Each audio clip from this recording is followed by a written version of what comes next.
Vous faites bien de nous rejoindre compte donc de cette deuxième partie. Nous poursuivons notre émission. À venir, nous parlerons du débat d'orientation constitutionnelle qui a pris fin hier au CNT. Nous reviendrons notamment sur les propositions faites par le ministre de la Justice. À venir également, notre invité, nous parlerons de comment sortir de la crise politique avec Mamadou Diandialo. Il est juriste et auteur du livre Résoudre la crise politique en Guinée, mais pour l'instant nous parlons du Sénégal, Yaya, avec vous, avec ces violences qui ont déjà fait 10 morts. Oui, Hadissatou, les tensions persistent après la condamnation de Ousmane Sonko à Dakar, condamnation pour corruption de la jeunesse par un tribunal criminel. Alors, il faut dire qu'hier vendredi, il y a eu un appel à manifester qui a circulé dans l'après-midi, mais l'armée également a été déployée. On l'a observé des présences des éléments de l'armée dans certains quartiers stratégiques de Dakar, notamment à la place de l'Indépendance où il y avait des blindés et également au niveau de la corniche. Des affrontements ont été signalés au niveau de certains quartiers comme Koloban, la Médina, et le Grayof et également dans certaines zones de la banlieue à Guédiawaye, à Rufisque et à Pikine. Alors, ce qu'il faut dire également pour les villes qui sont concernées, c'est Dakar, mais aussi Ziguinchor, ville où Ousmane Sonko est justement le maire, et également la ville de Touba, la cité religieuse qui a été en tout cas touchée par ces événements hier. Là, on nous signale que la maison du ministre Aly Ngouille Ndiaye a été vandalisée et que la maison également du ministre de l'Intérieur Antoine Félix Diome a été sauvé de justesse par les éléments du commissariat spécial de Touba. C'est quand même assez violent. C'est assez violent parce qu'il faut dire à la veille, le jeudi, il y a eu quand même en une seule journée 9 morts pour un pays comme le Sénégal. Je pense que c'est quand même un fait inédit dans l'histoire de ce pays. Alors il faut dire également qu'il y a eu des appels internationaux. La communauté internationale, en tout cas, s'est fait entendre.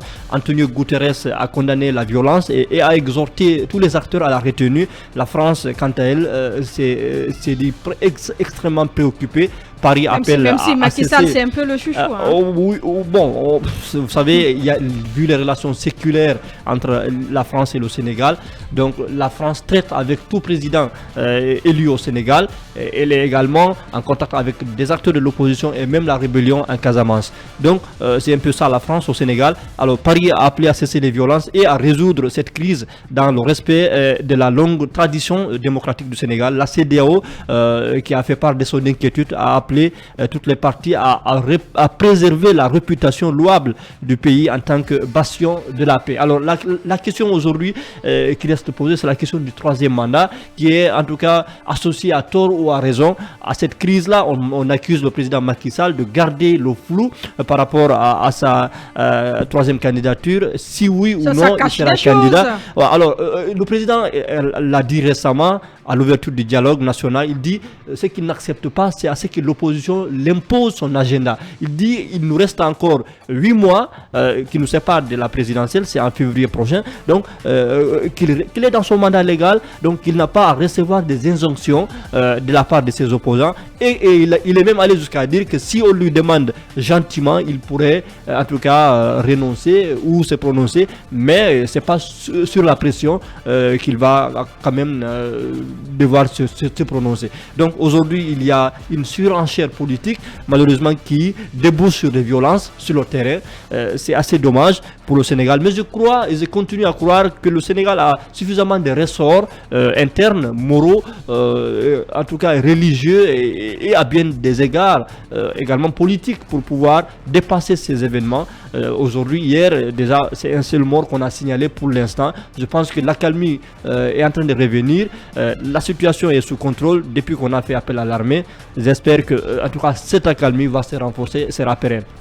Mamoudou Babila Keïta qui nous a rejoint.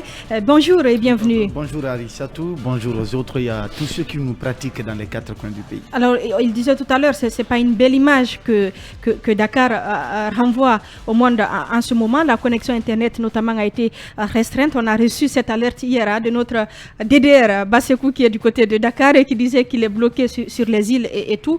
Tout ça, c'est quand même grave. très grave parce que le Sénégal, dans la sous-région ouest africaine, c'était la seule démocratie stable, il faut le dire. Si aujourd'hui on assiste à de tels scénarios, c'est inquiétant. Il faut vraiment prendre la chose au sérieux. Mais encore une fois, le jeu politique qui nous amène à assister à de telles situations, parce que vous n'êtes pas sans savoir qu'il n'y a pas de fumée sans feu. En 2012, Macky Sall qui prononçait que quand l'essentiel est en danger, s'opposer est un devoir. Il l'a dit en 2012. Voilà, aujourd'hui, on a réussi pour les élections antérieures à écarter le maire de Dakar, Khalifa Sall. On sait sur fond de quoi, de quelle accusation, on le sait. Et aujourd'hui, le potentiel adversaire de Macky Sall, l'autre, le dernier qui restait. Il n'y a pas de contestation en la matière. C'est bien Ousmane Sonko. Non, mais ce n'est pas le seul. Il y a Idrissa Seck quand même. Attendez, il y a Idrissa Seck. Sonko est arrivé en 3e position. Oui, mais laissez-moi vous dire, aujourd'hui, hier, on a eu à échanger avec un confrère sénégalais qui m'a d'ailleurs surpris. Que 65% de la population sénégalaise a moins de 35 ans.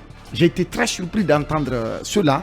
Et ces plus jeunes sont acquis aujourd'hui pour la cause d'Ousmane Sonko qui incarne à leur avis, n'est-ce pas, de l'espoir, le renouveau, un idéal qui correspond de plus en plus à leur aspiration. D'accord ? Ce sont ces jeunes qui, aujourd'hui, sont en train de battre le pavé pour la cause d'Ousmane Sonko. Et vous n'êtes pas sans savoir les faits pour lesquels le monsieur a été traduit devant les juridictions sénégalaises. Ces faits ont été mis de côté. On a requalifié ces faits. Pour parler de corruption de la jeunesse. Le viol qui est d'ailleurs qui est un fait criminel, on les a requalifiés. Le ça n'a pas été mis de côté. Quand c'est requalifié, ça n'a pas été mis de côté. On les a requalifiés. C'est permis en droit. Oui, c'est permis. Mais encore une fois, quelqu'un qui a été poursuivi pour des faits de viol, qui est un fait criminel, pour des faits de tentative de meurtre, qu'on arrive à requalifier ces faits pour le condamner avec cette autre infraction entre guillemets appelée corruption de jeunesse. Rien d'extraordinaire. Mais attendez, mais cette accusation est loin, n'est-ce pas, du fait qui lui a conduit devant les juridictions. C'était pour des faits de viol.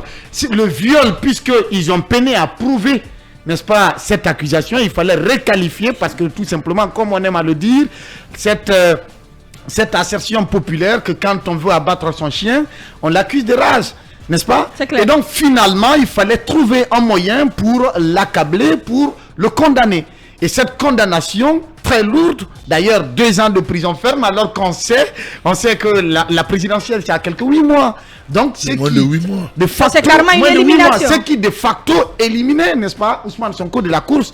Est-ce que ça va arranger le peuple sénégalais? Est-ce que le peuple sénégalais va accepter, ou en tout cas la jeunesse sénégalaise, telle qu'on la voit aujourd'hui, va accepter que Sonko soit éliminé de la course? Est-ce qu'on peut être d'accord avec ceux qui pensent que Macky Sall est finalement un gâchis politique? Pas que Macky Sall. Ce que vous devez comprendre pour terminer, cette lutte contre Sonko, de ce que nous apprenons, c'est pas que Macky Sall. Même les opposants, vous n'êtes pas sans savoir que Sonko est un inspecteur des impôts.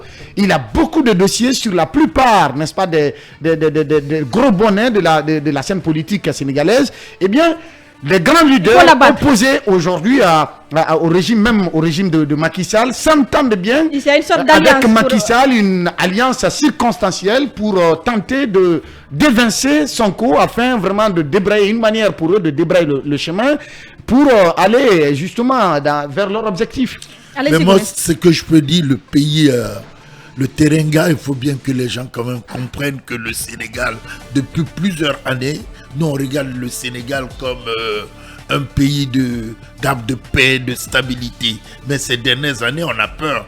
L'inquiétude vient d'où? Quand je regarde un peu tous nos confrères qui habitent de ce côté, les millions de Guinéens qui habitent au Sénégal, que cette déstabilisation qui commence à se réveiller. La Guinée, nous Guinéens, on doit être très inquiets de ce qui se passe actuellement à Dakar. Et de surcroît, c'est de dire que je ne cesse de le dire dans les émissions, les hommes en noir, Khalil Écoutez, je ne dis pas que c'est eux les problèmes de nos pays africains, mais la justice devient un gros problème. Je ne peux pas comprendre qu'un fait pour lequel, ou même de facto, c'est-à-dire sociologiquement, les viols, les questions de meurtre, réellement tout le monde se sent concerné, on requalifie, on parle de corruption de jeunesse. Quelque chose qu'on ne comprend même pas. Je veux dire, ça existe dans le code pénal sénégalais. C'est qu'on arrive à vouloir écarter quelqu'un de cette façon. Et ce n'est pas pour la première fois. Écoutez, je suis au Sénégal en 2019, quand le maire a été condamné et on l'a écarté.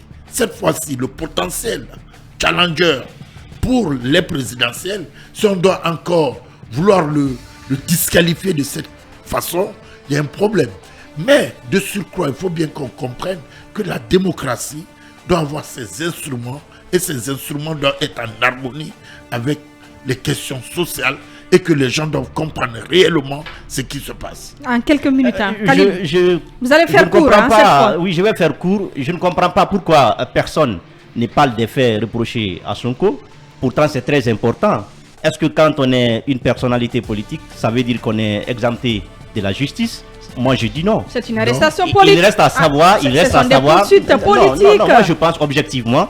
Il fallait d'abord s'interroger. Il fallait s'interroger. Vous n'êtes pas objectif, vous êtes naïf. Non, je ne suis pas. Vous êtes naïf, vous n'êtes pas objectif. Vous allez comprendre, je dis. C'est de la naïveté. Il fallait s'interroger. Est-ce que les faits reprochés à Sonko sont fondés ou pas? On reproche à Sonko d'avoir entretenu des relations avec des mineurs. Est-ce que cela est fondé ou pas? Si cela est fondé, Sonko est une personnalité. Donc si réellement il a entretenu, il est prouvé qu'il a entretenu des relations, il n'a pas été le seul d'ailleurs à être condamné. Je vais vous le dire. Il a été condamné avec une dame qui était la maîtresse du centre. Du salon, oui. Du centre de massage déguisé. Ça n'a pas été retenu. Non, attendez. Une personne anonyme. Elle a été 2 ans de prison ferme. Elle a été condamnée du même titre que Sonko. Oui, 2 ans de prison ferme. Et la réqualification. C'est une personne anonyme aujourd'hui au Sénégal. Non, même si on va favoriser la débauche. C'est une victime collatérale. C'est une victime collatérale. On essaie simplement de... Écoutez, on peut écarter le viol.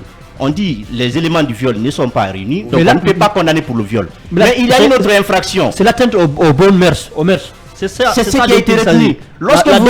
Lorsque vous entretenez des relations avec des mineurs, même si ce n'est pas de la prostitution, mais vous encouragez quand même la débauche. Adissar n'est pas mineur. Vous incitez à la débauche. Adissar n'est pas mineur. Ce sont les faits qui ont été...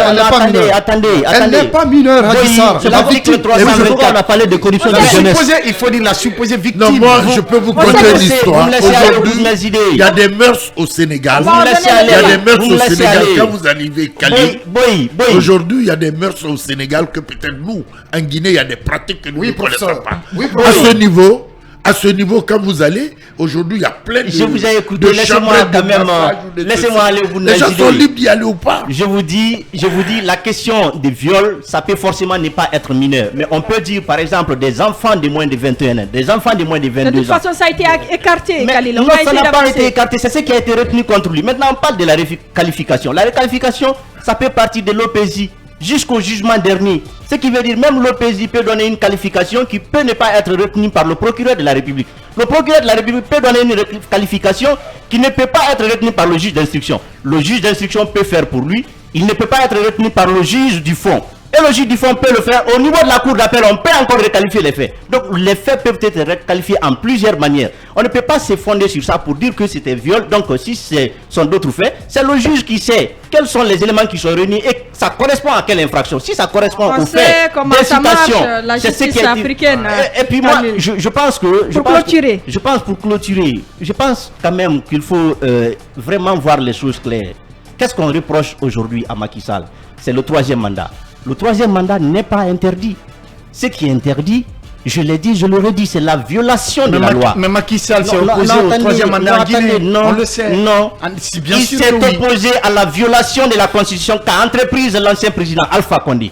Alpha Condé a violé non seulement les textes de la République de notre pays, mais il a aussi violé les engagements pris par la Guinée envers les autres États. Constitution en Guinée. Il y a eu l'adoption d'une nouvelle constitution. Je vais vous parler comment. Quelles que soient les circonstances dans lesquelles il y a le protocole. Je vais vous dire, il y a le protocole de la CEDEAO additionnel sur la bonne gouvernance et la démocratie. Bien, merci. Qui prévoit que la Constitution ne peut pas être modifiée à 6 mois des élections. Alpha Condé l'a fait. Macky Sall n'a pas fait cela. Macky Sall, dès qu'il est venu au pouvoir, il a d'abord entrepris le projet de constitution. Et ce n'était pas le seul objet. On peut en vouloir à quelqu'un d'avoir modifié une constitution. Si c'est le seul objet pour obtenir un mandat. Mais ce n'était pas le cas. Il y avait beaucoup de réformes au niveau du Sénégal. Il y avait 15 réformes. Il y avait beaucoup de réformes au niveau du Sénégal. On pouvait comprendre, par exemple, à la fin de son mandat qu'il entreprend. Est-ce que c'est interdit à un président de proposer une modification de la Constitution? Ce n'est pas interdit. Aucun juriste constitutionnaliste ne va vous dire mais il peut bien mettre fin à ce débat. À le maintenir au pouvoir. Je vous dis, voilà. Aucun juriste constitutionnel. Moi, je parle juridiquement. Je ne suis pas dans les faits politiques là. Je parle juridiquement. Aucun juriste constitutionnaliste ne va vous dire qu'il est interdit pour un président de proposer un changement de constitution ou bien une modification de constitution. Il peut le faire, il en a le droit. La constitution même lui permet. Aucune constitution n'est immuable. La constitution, elle vit, elle naît et elle peut même disparaître. Donc ce qu'a fait Macky Sall, c'était bien dans la légalité. Et aujourd'hui, la question qui se pose, est-ce que sa candidature est légale à la constitution qui est en vigueur ou pas? Moi je pense que si elle est réellement la candidature est conforme à la constitution actuelle, il n'y a pas de débat en la matière. Je vais vous dire, les présidents africains aiment trop le raccourci. Quand on veut se maintenir au pouvoir, on change la constitution. Et puis, alors que le but dans ce changement, c'est de se maintenir au pouvoir. La question n'est pas là-bas. La question, c'est quoi? C'est que dans un premier temps, la victime qu'on appelle ici Hadji Sarr, elle n'est pas mineure. Elle est majeure au moment des faits. Ça, c'est une réalité. De l'autre côté, Yaya parlait de ce dialogue. À l'ouverture, Macky Sall dit clairement, si l'opposition m'avait demandé gentiment, je pouvais me prononcer. Mais je demande encore à Macky Sall, est-ce qu'il a été porté au pouvoir gentiment? Il n'a pas été porté au pouvoir gentiment. Il a été porté au pouvoir au terme d'une lutte acharnée contre son mentor qui est Abdoulaye Wade. Et vous avez vu la tension que cela a créé dans le pays. Il ne peut pas se le permettre. C'est ce que je dis. Je reviens quand même sur un fait. C'est qu'aujourd'hui, le Sénégal, comme la plupart des pays africains, on a opté pour une doctrine qui est la démocratie. On ne peut pas de facto renoncer à ce principe. La démocratie suppose le respect des pouvoirs. Le pouvoir législatif, le pouvoir judiciaire et le pouvoir exécutif. Aujourd'hui, moi j'ai l'impression qu'au Sénégal, on est en train d'instrumentaliser la justice sénégalaise. Pourquoi? Parce qu'on ne peut pas quand même accuser une personne de viol et qu'après requalification, on parle de corruption de jeunesse. Mais où on veut aller? Aujourd'hui, ce que moi je comprends dans cette histoire, c'est que Sonko est un candidat sérieux face à Macky Sall. Sonko est un candidat potentiellement présidentiable. Sonko est un candidat qui dérange. Sonko est un candidat en qui la jeunesse sénégalaise se voit et s'inspire. Donc aujourd'hui, je ne peux pas comprendre que Macky Sall joue les manœuvres pour pouvoir écarter ce candidat. Moi, ce qu'on est en train de faire à ce monsieur, d'ailleurs le futur président certainement du Sénégal, je peux le présumer ainsi, c'est qu'aujourd'hui on veut l'écarter pour cette présidentielle. Il ne te reste plus qu'à aller voter pour lui. C'est important, je n'ai pas fini. Permettez, je n'ai pas fini. Je dis encore une fois que aujourd'hui Ousmane Sonko est victime de sa popularité parce qu'il est proche du palais présidentiel. C'est un populiste, Ousmane Sonko. Non, il n'est pas populiste. C'est un populiste, c'est pas un populaire. Sonko, c'est un populiste. Je ne laisserai pas passer. Non, le pays est paralysé. C'est mon raisonnement. Permettez s'il vous plaît. Allez-y, acceptez la contradiction. Je l'accepte. Acceptez la contradiction. Ce qui est visible ici, c'est qu'aujourd'hui, Ousmane Sonko est victime de sa popularité, est victime de son projet politique, de son populisme. Non. On nous a bien compris, Boyi. Il est victime de sa popularité. Encore une fois, c'est un monsieur qui est victime de l'instrumentalisation de la justice orchestrée par le pouvoir en place, par le régime de Macky Sall, parce que Macky Sall veut aujourd'hui ternir l'image de la démocratie sénégalaise. La démocratie sénégalaise, c'est un modèle aujourd'hui. Et on est en train, n'est-ce pas, d'aller juste dans le mur. Plus de 9 à 10 morts dans les violences. C'est à déplorer. Regardez l'internet qui est coupé. Est-ce que tu as écouté le discours de Sonko depuis qu'il est en politique? Sonko, c'est un monsieur qui est sur une bonne pente pour se diriger tout droit au pouvoir. Et on ne peut pas l'empêcher parce que tout simplement, le juge, arriver au pouvoir par tous les moyens. Dans l'instruction de ce dossier, permettez. Dans l'instruction de ce dossier, le principal délit c'est quoi? Mais c'est l'affaire de viol. Aujourd'hui, au terme du débat, permettez, je finis rapidement. Au terme du débat, qu'est-ce qui a été retenu? Mais l'affaire de viol a été largement écartée. Ce qui n'est pas illégal. Par le juge. C'est une preuve de l'indépendance de la justice. C'est une preuve que c'est pas de l'indépendance. C'est une instrumentalisation de la justice. C'est une preuve de l'indépendance de la justice. Croyez-moi, tous les ingrédients sont réunis.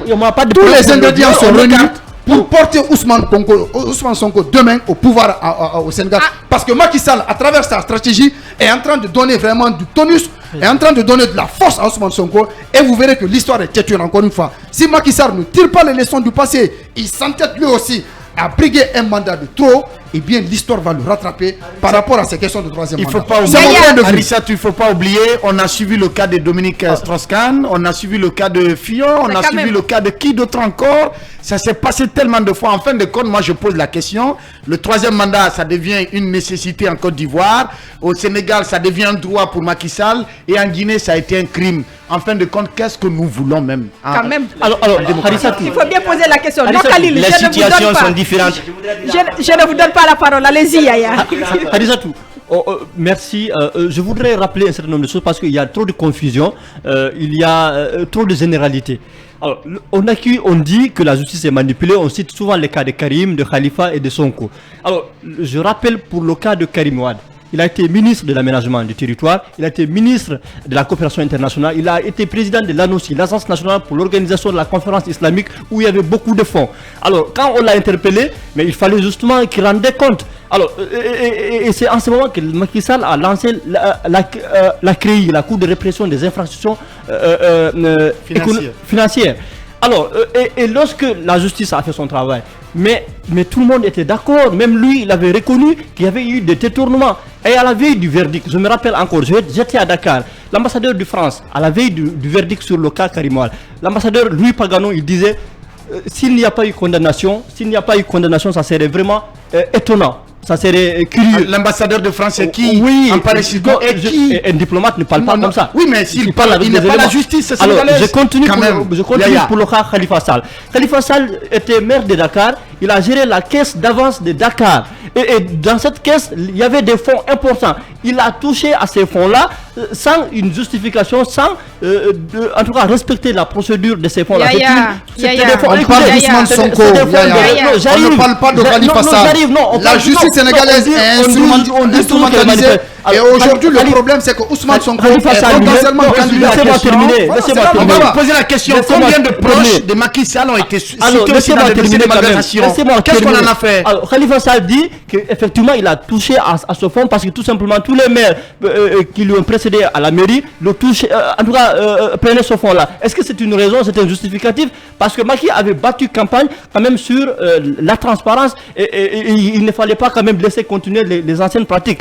Et lui-même, il avait reconnu. Alors, mais on nous dit toujours que la justice est manipulée. Pour le cas de Ousmane Sonko, encore une fois, Ousmane Sonko, les gens ne savent pas comment il est né. Ousmane Sonko, je rappelle qu'il était inspecteur des impôts. Il était fonctionnaire de l'État. Et comment il a été créé médiatiquement d'abord avant de s'imposer politiquement. La question n'est pas là-bas. Non, je termine. Est-ce qu'il a été condamné pour affaire de viol?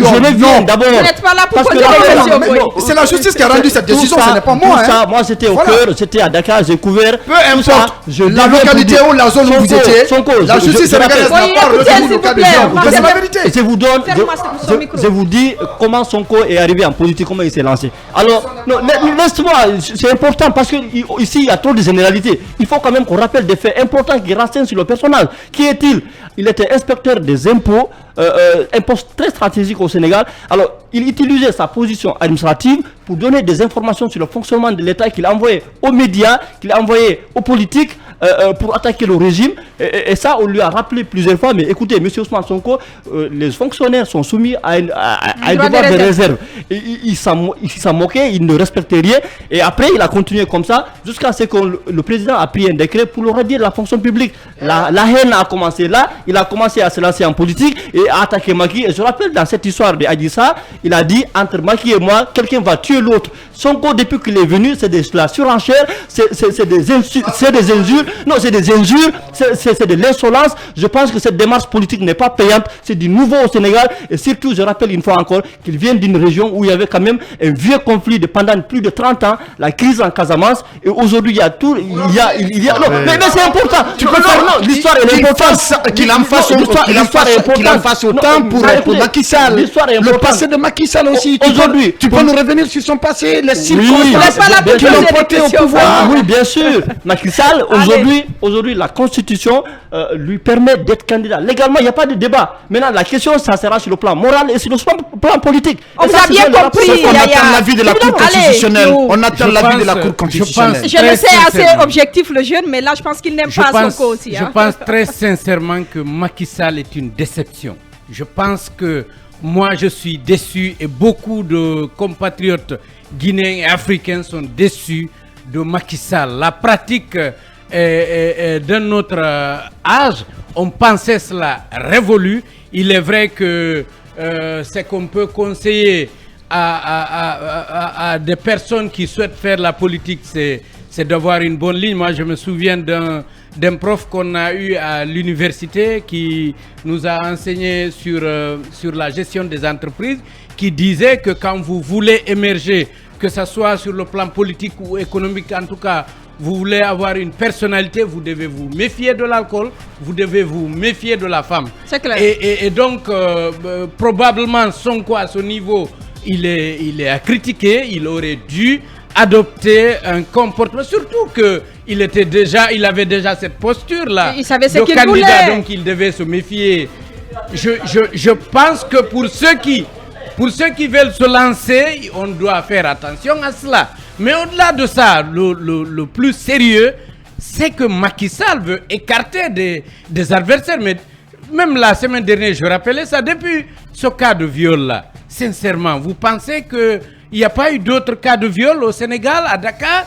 Est-ce que ces personnes sont poursuivies? Est-ce qu'il y a des gens inquiétés à ce niveau?